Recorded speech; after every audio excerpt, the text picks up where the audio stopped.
मानदेश माझा सबस्क्राईब करा आणि अपडेट रहा.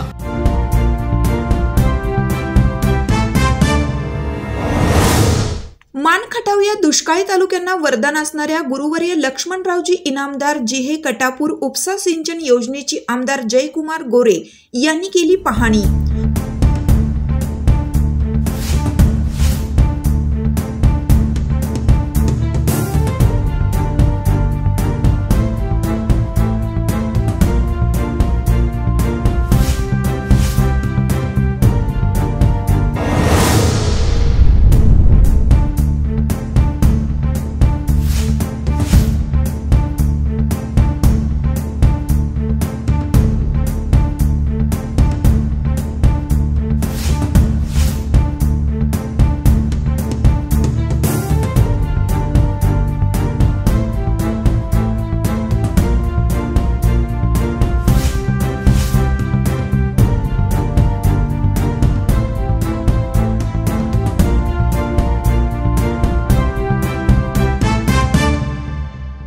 पृथ्वीच्या अंतापर्यंत मानखटावला उचलून पाणी देता येणार नाही असे म्हणणाऱ्या तथाकथित नेत्यांना दिली आमदार जयकुमार गोरे यांनी चपराक.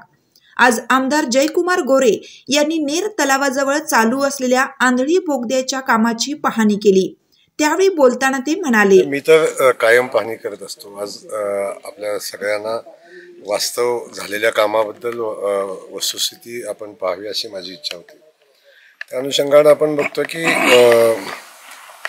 आज साधारण 15 दिवसापूर्वी या 14 किलोमीटरच्या टनेलचं काम पूर्णत्वाला गेलं आणि ते काम पूर्णत्वाला गेल्यानंतरचा जो आनंद आहे, 14 किलोमीटरचा टनेल आणि त्या टनेलमधून मानखटावच्या मान तालुक्यातल्या किमान 60 गावांना पाणी आता जाईल. गेल्या 20 वर्षापासूनचा 22-25 वर्षापासूनचा मान्यता असणारी ही योजना आणि फक्त मंजूर झाली आणि तशीच राहिलेली होती. जेव्हा लोकांनी मला आमदार केलं आणि लोकांच्या माझ्याकडून खूप अपेक्षा होत्या, मी लोकांना स्वप्न दाखवली होती आणि ती स्वप्नाच्या पूर्तीसाठी गेल्या 14 वर्षापासून झपाटल्यासारखं काम करतोय. आणि आपण जेव्हा प्रामाणिकपणे काम करतो, आपल्याला जे काम दिलंय ते आपण मेहनतीनं करतो, त्याचा हा परिणाम आहे पाठीमागा असलेला 14 किलोमीटरचा बोगदा. 14 किलोमीटरचा बोगदा एवढं हे मर्यादित नाही आहे, याच्याही पुढे प्रचंड मोठं काम झालेलं आहे, याच्याही मागं काम झालेलं आहे. आणि आता याच पद्धतीनं आंधळी धरणातून लिफ्टिंगचं काम, तेही काम वेगानं चालू आहे. मग साधारण 287 कोटीची असणारी ही योजना आता जवळजवळ 2-2.5 हजार कोटीकडे चाललेली आहे. म्हणजे वाढीव काम आपण करतोय, वाढीव काम आपण त्याच्यामध्ये घेतोय. नेरमधनं 2 वाढीव उपसा सिंचन योजना करताय, आंधळी धरणातनं 1 वाढीव उपसा सिंचन योजना योग आता मंजूर होऊन काम चालू आहे आणि नव्याने 1 योजनेला पाणी 1.25 TMC पाणी मिळाले, त्याची योजना पुढे जाते. तर ओव्हरऑल जो आनंद आहे मानखटावच्या दुष्काळी भागात, की ज्या ठिकाणी पृथ्वीच्या अंतापर्यंत पाणी येणार नाही असे तत्कालीन नेते, तत्कालीन सो कॉल्ड जनतेचे राजे म्हणत होते. दुर्दैवानं सांगायला लागतं की आदरणीय शरद पवार साहेब मसवडला 7-8 वर्षापूर्वी आले. त्यावेळी सुद्धा त्यांचं म्हणणं असंच होतं की इथं पाणी पॉसिबलच नाही, कारण पाणी उपलब्धच नाही आहे, त्यामुळे पाणी देणार कुठून. पण प्रचंड इच्छाशक्ती असल्यावर आणि त्या दृष्टीने प्रयत्न केल्यावर आणि त्याला राजकीय त्या पद्धतीचं पाठबळ मिळाल्यावर, आदरणीय देवेंद्र फडणवीस साहेबांचं असेल किंवा तत्कालीन जे सरकार होतं त्या सरकारच्या कालखंडामध्ये जेव्हा मी आमदार झालो, त्या सरकारनं आपण प्रयत्न केल्यावर मदत केली, काही ठिकाणी संघर्ष करून मदत आणायला लागली, पण ती मदत होत असताना आपण हे काम पॅरलल चालू राहील याची काळजी घेतली.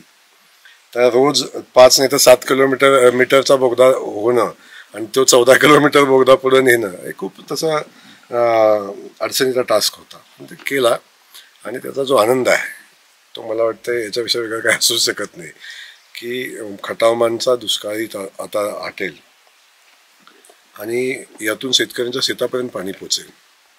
आता फक्त पाणी सोडायचा अवकाश आहे आणि मान नदीमध्ये पाणी जाईल, आंधळी धरणात जाईल आणि तिथून लोकांच्या शेतापर्यंत पाणी पोचेल. याचा खूप मोठा आनंद वास्तविक आता आहे. आणि ज्या ज्या लोकांनी मदत केली, खास करून अधिकारी आहेत, जे कटापूरसाठी आत्तापर्यंत ज्या ज्या अधिकाऱ्यांनी मेहनत घेतली, प्रचंड अधिकाऱ्यांनी मेहनत घेतलेली आहे. सरकारच्या अडचणी, मंत्र्यांच्या अडचणी, कोणाचा स्वतःचे काही इंटरेस्ट असतील, पण ह्या सगळ्या इंटरेस्टला त्यांनी बाजूला ठेवून कामाच्या इथं काय आणलं नाही. कामाच्या इथं हे काम करत राहिली, त्याची परिणिती आज आहे. आपण बघतोय, मला आत्तापर्यंत जे जे अधिकारी मिळाले सगळ्यांनी ताकदीने काम केलं, आणि म्हणून आज हे काम पूर्णत्वाला जाते.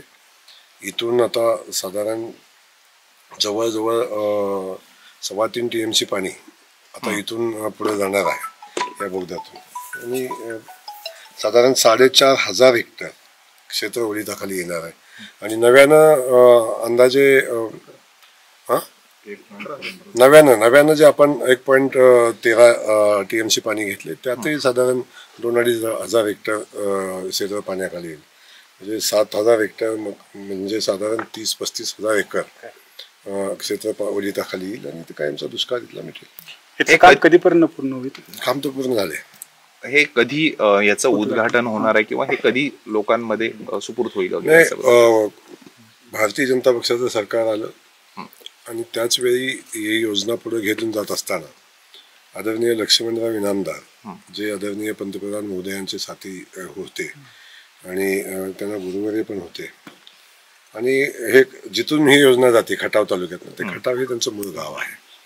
तर आम्ही सगळ्यांनी विचार केला, त्या परिवारातल्या सगळ्या लोकांनी विचार केला, आणि या योजनेला आदरणीय लक्ष्मणराव इनामदार उपसा सिंचन योजना म्हणून त्याचं नामकरण झालं. आणि पंतप्रधान महोदयांची प्रचंड मोठी आत्मीयता या योजनेबद्दल आहे. जेव्हा सरकार आमचं 2.5 वर्ष नव्हतं तेव्हा मी पंतप्रधान महोदयांच्याकडे 3 वेळा गेलो होतो, आणि त्यावेळी त्यांनी ह्या योजनेच्या संदर्भातली माहिती घेतली होती. आणि तेव्हा सरकार पैसे देत नाही, सरकारच्या पैसे राज्य शासन त्या पद्धतीने मदत होत नाही म्हटल्या त्यांनी तातडीनं प्रधानमंत्री सिंचन योजनेमध्ये या योजनेचा समावेश केला, आणि तातडीनं 8व्या दिवशी त्याचं टोकन खाली पाठवलं होतं, आणि 250 कोटी रुपये या योजनेला त्यांनी दिले. लागले तर अजून पैसे द्यायचं त्यांनी मान्य केले. आता नव्यानं जी योजना 500 वाढीव योजनेला 500 कोटी रुपये लागतील, त्यातही ते नव्यानं पैसे देत आहेत. त्यामुळे मोदीजींचा वास्तविक त्याच वेळी मोदींचं म्हणणं होतं की मला येता येईल का तिकडं, पण त्यावेळेचा विषय होता. आता ठीक आहे, मोदीजींनी आलं पाहिजे, आमची भावना आहे. आदरणीय देवेंद्र फडणवीस साहेबांचं प्रचंड मोठं योगदान याच्यामध्ये आहे. त्यामुळं त्या लोकांच्या हातून या पाण्याचं पूजन व्हावं ही माझी मनापासूनची भावना आहे. पण हे पूजन होणं राजकीय हेतून नाही. जेव्हा ती लोक इथे येतील तेव्हा उर्वरित कामाला लागेल ती सगळी मदत निमित्तानं होत असते. त्यामुळं स्वार्थ पण आहे, आणि त्यांनी ज्यांनी योगदान दिले त्याच्याबद्दल कृतज्ञता पण आहे. दोन्ही गोष्टी आहेत, आणि त्यातून पुढे जायचं. भाऊ, ही योजना बरेच वर्ष रखडली होती, पण तुमच्या काळात ती आता पूर्णत्वास जातीये.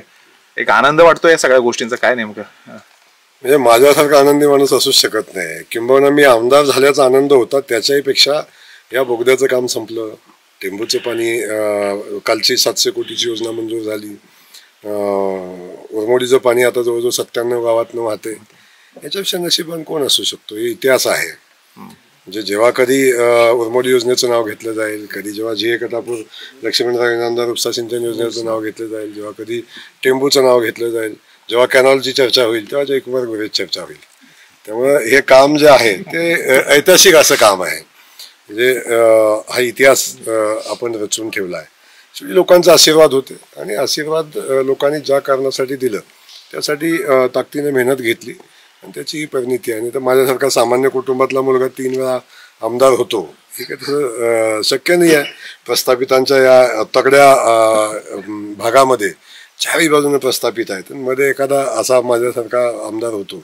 याला कारण लोकांचे आशीर्वाद आहेत, आणि प्रचंड इच्छाशक्ती, प्रचंड ताकद. आणि परमेश्वरानं मला सांगावंच वाटतं की परमेश्वर आहे नाही हा शंका अनेक जण उपलब्ध म्हणतात, पण मला माहिती नाही काय दैवी शक्ती माझ्यासोबत होती. मी जो शब्द पाण्याबाबतीत तोंडातून काढला तो शब्द पूर्ण होत गेला.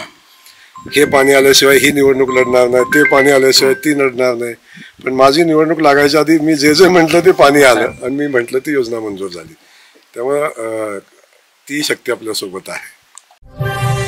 मानदेश माझा सबस्क्राईब करा आणि अपडेट रहा. नवीन व्हिडिओच्या नोटिफिकेशनसाठी बेल आयकॉनचं बटन दाबा.